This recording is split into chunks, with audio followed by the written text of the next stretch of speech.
चुनाव वास्तव में दो ही चीजों का होता है।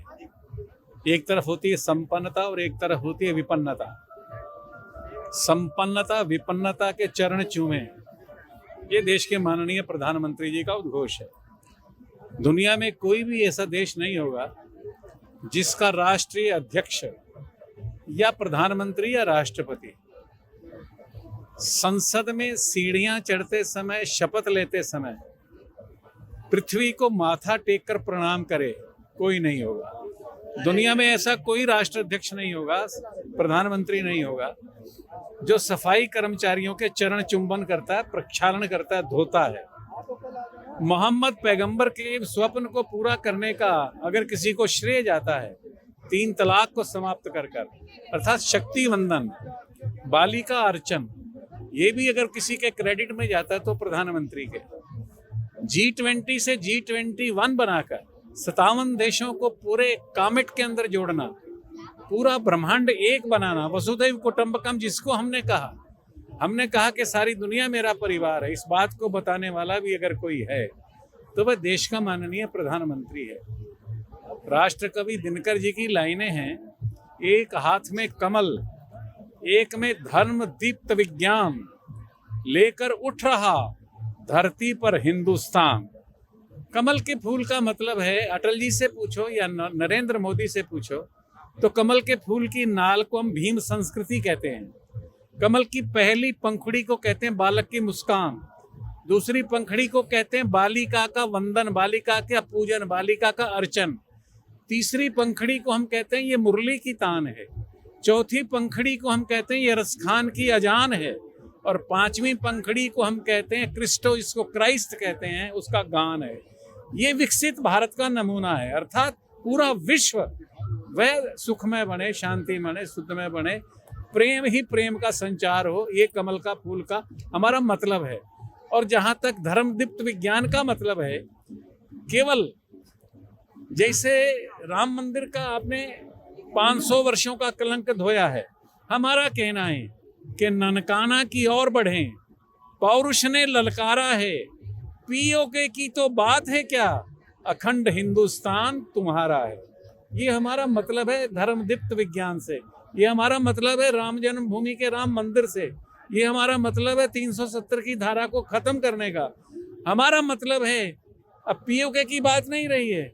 अब फिर से आपको प्रसन्नता होगी ये जानकर कि उड़ीसा के अंदर पहली बार भारत माता के विग्रह को अखंड भारत के पीछे ये राजभवन में हमने चित्रित किया, विग्रह बनाया है और उसका उद्घाटन कराया मैंने। वहाँ की 18 जो पद्मश्री महिलाएं थीं उनसे उनका उद्घाटन करवाया। तो हमारे दिलों के अंदर जो आग है, अब ननकाना साहब जाएंगे, किधर से जाएंगे साहब? तो ये जितने भी हमारे सब पूजा स्थल हैं, हमारे लोग तड़पते हैं उनके दर्शन करते हुए।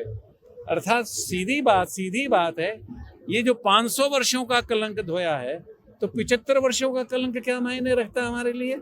इसलिए राम जन्मभूमि का सीधा अर्थ है, अगर हम आबू धाबी में स्वामी नारायणन का मंदिर बना सकते हैं, वर्ल्ड के हर कोने में इस्लाम के अंदर जाकर छा सकते हैं, अगर मक्का मदीना में स्मृति ईरानी जाके आराधना कर सकती हैं, ईसाई के चर्च घर में बाहर खड़े होकर भारतीय जनता पार्टी के और विश्व हिंदू परिषद के सभी लोग ईसाइयों का स्वागत कर सकते हैं, वेटिकन सिटी के पोप पाल का 15 मिनट का टाइम देने के बाद 1.25 घंटे तक प्रधानमंत्री से बातचीत कर सकता है, तो ऐसा लगता है कि विश्व एक होने जा रहा है।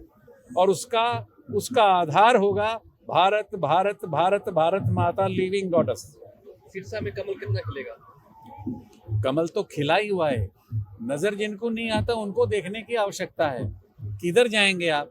जो आदमी कोई भी हो, कैसा भी हो, लक्ष्मी की पूजा करेगा कमल नजर आता है, विष्णु की पूजा करता है कमल नजर आता है। भारत की आजादी का इतिहास भी कमल के फूल ने और रोटी ने लिखा था 1857 में। इसलिए कमल का फूल तो सर्वत्र है। नवकंज लोचन नव, जैसे बोलते हैं ना भगवान का हर अंग कमल है, कमल का फूल है, नैन भी कमल है, हाथ भी कमल है, पैर भी कमल है, होठ भी कमल है। अब किसी को नहीं नजर आए तो उसकी आंखों का दोष है, हमको कौन दिक्कत है? आज तंवर साहब आशीर्वाद लेने के लिए पहुंचे हैं आपके पास। मेरे पास आशीर्वाद नहीं, हम तो आशीर्वाद लेने के लिए सबसे जितना भी सम्मिलन समारोह है इनके आशीर्वाद से, आप तो दशमेश पिता के शिष्य हैं, इन्हीं की कृपा से सजे हम हैं। ना ही मोसो गरीब करोड़ पड़े हैं, बहुत पड़े हैं, ये तो इनकी कृपा से लोग सजते हैं। जनगण मन अधिनायक क्या है? जनतंत्र गणतंत्र, 15 अगस्त रिपब्लिक डे, अर्थात भारत की डेमोक्रेसी का मतलब है स्पिरिचुअल डेमोक्रेसी। भारत की डेमोक्रेसी का मतलब है जनता जनार्दन की डेमोक्रेसी, कृष्ण की डेमोक्रेसी।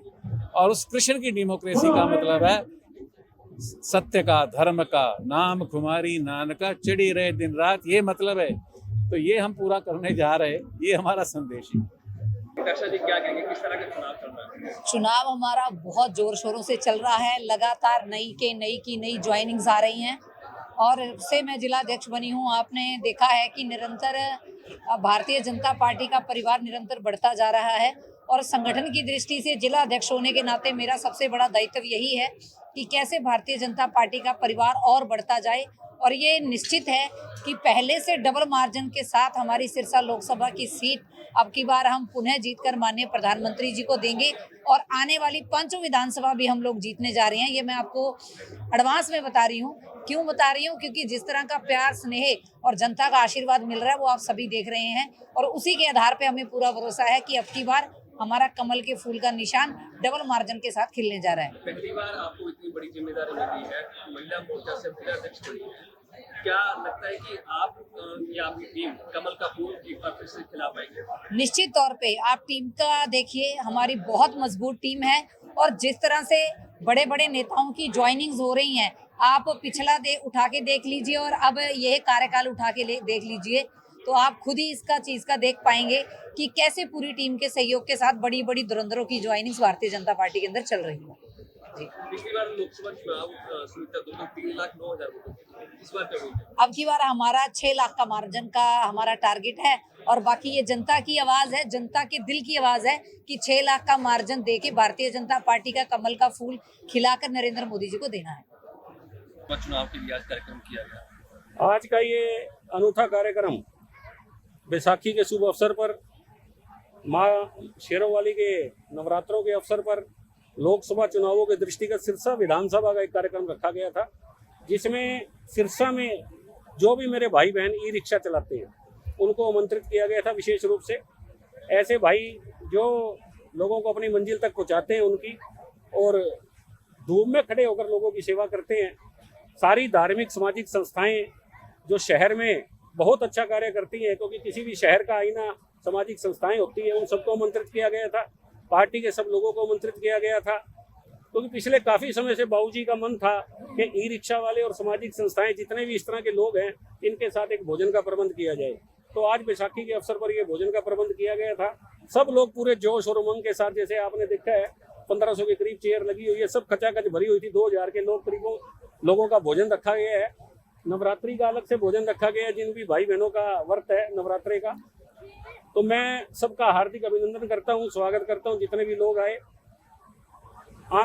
आने वाली 17 सितंबर जिस दिन माननीय प्रधानमंत्री नरेंद्र जी मोदी जी का जन्मदिन होता है, जिनके नाम से पूरे विश्व में भारत का डंका बज रहा है, उसमें 101 या 111 शादियां कराने का हारेगा सारा चैरिटेबल ट्रस्ट, जो माता श्री स्वर्गीय श्रीमती सुशीला देवी जी की प्रेरणा से बना, जो लगातार पिछले 3 सालों से सिरसा के अंदर जिसने कीर्तिमान स्थापित किए हैं, ऐसा ट्रस्ट जो हारा है, जो हारेगा सहारा है, जिसका कोई नहीं है, पीड़ित है, वंचित है, बेसहारा है, उसका हारेगा सहारा, उसका पूरा सहारा बनने का कार्य करता है।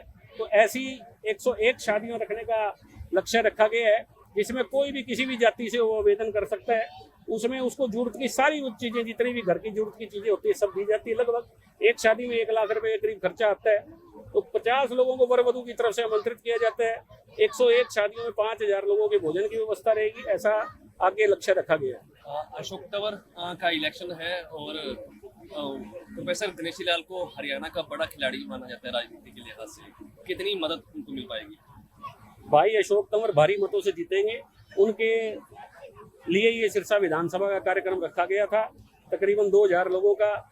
और बाबूजी तो पहले कैबिनेट में मिनिस्टर रहे हैं, प्रदेश भाजपा के अध्यक्ष रहे हैं, 5.5 साल उड़ीसा के राज्यपाल रहे हैं, उनके तो नाम का ही बहुत बड़ा सहारा है सिरसा के अंदर।